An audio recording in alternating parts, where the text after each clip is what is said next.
இந்த வீடியோ பார்க்குற எல்லாருக்கும் வணக்கம். நம்ம இன்றைக்கி என்ன செய்ய போகிறோம்னு நினைக்கி ஒரு ஈவினிங் ஸ்நாக்ஸ் ஒரு ரெசிபி தான். நம்ம வந்து வேர்க்கடலை அவிச்ச வேர்க்கடலையை வச்சு அதை இன்னும் கொஞ்சம் ஹெல்த்தியாக நம்ம கேரட்டு இதெல்லாம் போட்டு கொஞ்சம் ஹெல்த்தியாக இன்னும் கொஞ்சம் ஹெல்த்தியாக செய்கிற மாதிரி அந்த அவிச்ச வேர்க்கடலையை வச்சு செய்யலாம். அதை செய்கிறதுக்கு நம்ம எப்படி செய்யலாங்கிறத பார்ப்போம். இப்போ வந்து அவிச்ச வேர்க்கடலை பச்சை வேர்க்கடலை இல்லை அப்படின்னு நினச்சோம்னாக்கி அந்த நம்ம வந்து காஞ்ச வேர்க்கடலையே ஒரு 4 மணி நேரம் 5 மணி நேரம் நம்ம இந்த கொண்டக்கடலை சுண்டலுக்கெல்லாம் ஊற போடுவோம் இல்லையா, அந்த மாதிரி ஊற வச்சுட்டு அதுக்கப்புறம் அதை வந்து உப்பு போட்டு வேக வச்சு அதுக்கப்புறமும் இந்த மாதிரி சுண்டல் பண்ணிக்கலாம். நான் இன்றைக்கி வந்து ஃப்ரெஷ்ஷான அவிச்ச வேர்க்கடலை பச்சை வேர்க்கடலையை வந்து அவிச்சு தான் நான் செய்கிறேன். அந்த சுண்டலை வந்து எப்படி செய்யலாங்கிறத வாங்க பார்ப்போம். இப்போ வந்து நான் பச்சை வேர்க்கடலையை வாங்கி அதை வந்து நல்லா உப்பு போட்டு வேக வச்சு இந்த தொலியை உரித்து ரெடி பண்ணி வச்சுட்டேன். இது வந்து நல்ல ஒரு கிண்ணம் அளவுக்கு இருக்குது. இதில் வந்து ஒரு பாதி வெங்காயத்தை இந்த மாதிரி கட் பண்ணி போட்டிருக்கேன்.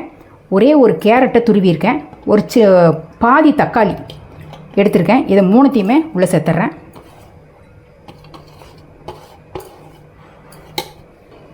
ஒரு 1/4 டீஸ்பூன் கிட்ட மிளகாய் பொடி போடுறேன்.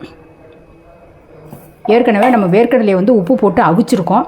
இப்போ வந்து கொஞ்சமாக நம்ம வந்து வெங்காயம் கேரட் போட்டிருக்கோம் இல்லையா, அதனால் கொஞ்சமாக ஒரு 1/4 டீஸ்பூன் கிட்ட 1/4 டீஸ்பூன் கூட இல்லை, அந்த அளவுக்கு தான் இருக்குது. இதில் வந்து கொஞ்சமாக ஒரு எலுமிச்சம்பழம் பாதி கூட நான் ஊற்றலை, சும்மா லைட்டாக புளிப்பு சுவைக்கு லைட்டாக போட்டிருக்கேன்.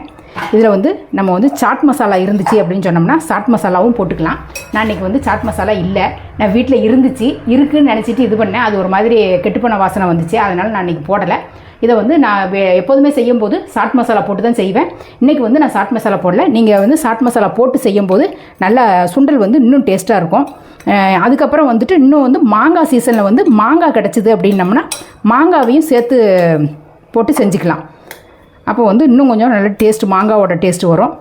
இப்போ வந்து இந்த சுண்டல் வந்து இந்த மாதிரி இது பண்ணிட்டோம்னா அன்றைக்கி கேரட்டு இதோட ஈவினிங் ஸ்நாக்ஸுக்கு பசங்க ஸ்கூல் விட்டு வர்ற பசங்களுக்கு வந்து இந்த மாதிரி ரெடி பண்ணி கொடுத்தோம்னா அன்றைக்கி வேர்க்கடலையும் நல்ல ஹெல்த்தியானது, அதோட கேரட்டு இந்த மாதிரி காய்கறி எல்லாமே போட்டு செய்யும்போது இன்னும் நல்ல ஹெல்த்தியான சுண்டல் வந்து இந்த மாதிரி ரெடி ஆகிடுச்சு. இதே மாதிரி நீங்களும் உங்கள் வீட்டில் செஞ்சு பார்த்துட்டு உங்கள் பசங்களுக்கும் கொடுத்து பார்த்துட்டு எப்படி இருந்ததுங்கிறத கமெண்டில் சொல்லுங்கள். இதே மாதிரி அடுத்த ஒரு சூப்பரான ஒரு வீடியோவில் நான் உங்களை சந்திக்கிறேன். நன்றி, வணக்கம்.